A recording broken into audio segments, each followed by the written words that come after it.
Em meados de 300 a.C., em sua obra Os Elementos, é que Euclides de Alexandria, professor da escola fundada por Ptolomeu I, reuniu e sistematizou o conhecimento matemático grego. Mais de 2000 anos deveriam passar antes que, no Renascimento, surgisse um tratado mais cuidadoso, questionando seus princípios. Geometria, palavra de origem grega, significa medida da terra, pois esse era um dos principais usos que dela se fazia. Iniciaremos o estudo da geometria plana analisando as seguintes ideias. Observe na tela. O conceito de ângulos opostos pelo vértice, o paralelismo entre retas e a soma dos ângulos internos de um triângulo. O que são ângulos opostos pelo vértice? Observe a figura. São ângulos em que os lados de um são as semirretas opostas dos lados do outro. Isto é, obtemos o ângulo de medida y prolongando-se os lados do ângulo de medida x. Como eles têm um vértice em comum, a intersecção das retas são chamados opostos pelo vértice. Mas qual será a relação entre as medidas de x e de y? Observe na tela. Chamando de z a medida do ângulo assinalado entre x e y, da figura pode-se afirmar que x mais z é igual a 180 graus, ângulo de meia volta, ângulo raso. E que y mais z também é igual a 180. O que podemos concluir?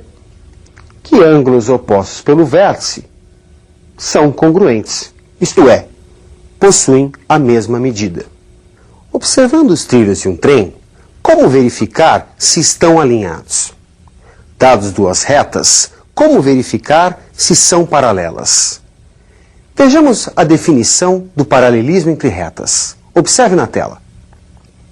R é paralela a S, se forma com uma transversal ângulos correspondentes congruentes.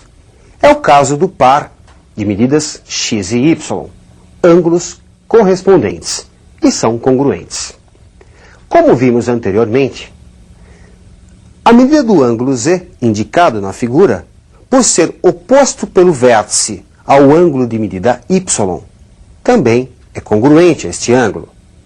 Analisando o fato de que x é igual a y e de que z é igual a y, podemos concluir que x é igual a z. E este par é um par de alternos internos. Esse par de ângulos, x e z, um à direita e o outro à esquerda da transversal, e que estão entre as retas paralelas, entre R e entre S, são chamados de par alternos internos. Será que é possível obtermos a soma dos ângulos internos sem conhecer seus valores individuais? Observe a figura. Traçando-se pelo vértice de cima do triângulo, aquele que contém um ângulo de medida y, uma reta auxiliar paralela ao lado oposto a esse vértice, temos paralelismo entre retas, portanto, temos pares de alternos internos. Podemos assinalar a medida x para o ângulo à esquerda do y e z para a medida à direita do y, pois formam pares de alternos internos com os ângulos x e z internos do triângulo. A figura fala por si. Somando-se os ângulos junto ao vértice de medida y, x mais y mais z dá um ângulo de meia volta, ângulo raso. Portanto, x mais y mais z é igual a 180 graus, uma ferramenta muito importante na geometria plana. Bem, vamos a algumas questões de aplicação para que você possa fixar bem esses teoremas. Qual a medida em graus do ângulo 3? Sabendo que as medidas dos ângulos 1 e 2 são, respectivamente, 45 e 55 graus. Observe a imagem fornecida nesta questão. Vamos substituir os ângulos 1 e 2 pelas medidas fornecidas no texto, 45 e 55 graus. Para obter a medida do ângulo 3, é necessário que se trace uma reta auxiliar pelo vértice desse ângulo uma reta paralela às retas R e S. Traçando essa reta auxiliar, o ângulo 3 vai ficar dividido em duas partes. Do paralelismo entre a reta auxiliar e a reta S, temos um par de alternos internos. Portanto, a medida entre a reta auxiliar e a parte de baixo do ângulo 3, também vale 55 graus. Temos aí um par de alternos internos. Já a medida acima da reta auxiliar, assinalada como Y, é igual à medida do ângulo 1, 45 graus, pois temos aí um outro par de alternos internos. Portanto, x igual a 55 e y igual a 45, o que resulta para o ângulo 3 a medida 55 mais 45, 100 graus. Vamos a mais um exercício de aplicação. Observe na tela o segundo exercício. Na figura, R e S são paralelas. Obter as medidas em graus dos ângulos A, E, I e O. Observe a figura. A reta S forma um ângulo de 110 com a horizontal. Dessa forma, fica fácil obter o ângulo adjacente ao 110. O ângulo que, somado ao 110, dá um ângulo de meia volta, um ângulo raso, 180 graus. Assim, a medida do ângulo O é igual a 70 graus, suplemento de 110. Observando o paralelismo entre as retas R e S, o que nós podemos concluir?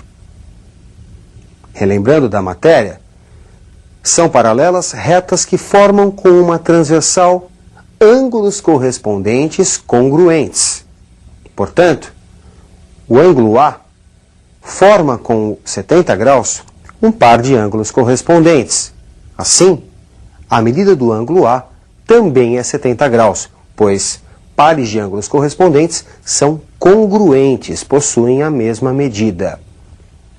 Vamos observar agora o paralelismo entre as retas R e S. E aquele ângulo de medida 30? Ele tem uma relação com o ângulo de medida E. Eles formam um par de alternos internos. Sempre que você tem paralelismo, você tem pares de alternos internos. Portanto, o ângulo E tem a mesma medida do 30, pois pares de ângulos alternos internos são ângulos congruentes, ângulos de mesma medida. Para finalizar, vamos calcular a medida do ângulo I.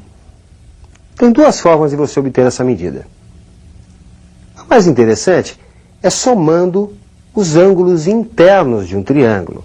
O triângulo que você vê na tela, que tem ângulos de 30, 70 e o I. Somando o I com 30 com 70, deve dar 180. Portanto, se você já tem 30 e 70, 100 graus, o I só pode valer 80 graus. Ok? Portanto, A vale 70 graus, E vale 30 graus, I vale 80 e o ângulo O vale 70 graus. Ok? Faremos agora um último exercício de aplicação, que vai reunir os dois conceitos vistos hoje, tanto o de paralelismo como o da soma dos ângulos internos de um triângulo. Vamos ao exercício. As retas R e S são paralelas. Obter o ângulo de medida x. Como você pode perceber, temos um triângulo retângulo, onde x é um de seus ângulos internos. Que bom seria se tivéssemos a outra medida. Vamos chamá-la de y. A soma de x com y com 90 graus deve ser igual a 180 graus. Essa medida do ângulo y deve sair da informação dada, que é o paralelismo entre as retas R e S. Observando o ângulo de 140 graus, podemos assinalar o seu adjacente, 180 menos 140, 40 graus. E do paralelismo entre as retas R e S, temos que S forma com o cateto inferior do triângulo a mesma medida que R forma com esse cateto. Temos aí um par de ângulos correspondentes e, portanto, são congruentes. Podemos assinalar 40 graus também para esse outro ângulo. Observando a figura, temos que 40 mais y mais 120 dá um ângulo de meia volta. Portanto, 180 graus. 40 mais 120 é 160. Portanto, o y é igual a 20 graus. O que falta para 160, chegarmos a 180. Com essa medida calculada, y é igual a 20, observando novamente o triângulo, temos que x mais 20 mais 90 é igual a 180. Soma dos ângulos internos de um triângulo, 180 graus. Portanto, como 20 mais 90 dá 110, x deve medir 70 graus. X igual a 70 graus é a resposta dessa questão, que envolveu tanto paralelismo como soma dos ângulos internos de um triângulo igual a 180. Embora da simplicidade dos assuntos tratados hoje, é assunto já muito verificado nos vestibulares. Tanto o paralelismo entre retas, como a ideia da soma dos internos igual a 180, vai ser muito tratado em todos os vestibulares. Outra coisa que eu gostaria de comentar com você, que eu vejo acontecer com bastante frequência, é que os alunos encontram muita dificuldade em traduzir o enunciado para a geometria. Fazer as figuras. É muito importante que você treine isso, porque isso realmente faz com que os alunos percam vários exercícios. Não conseguem traduzir do português para a geometria. Tudo que você tiver no enunciado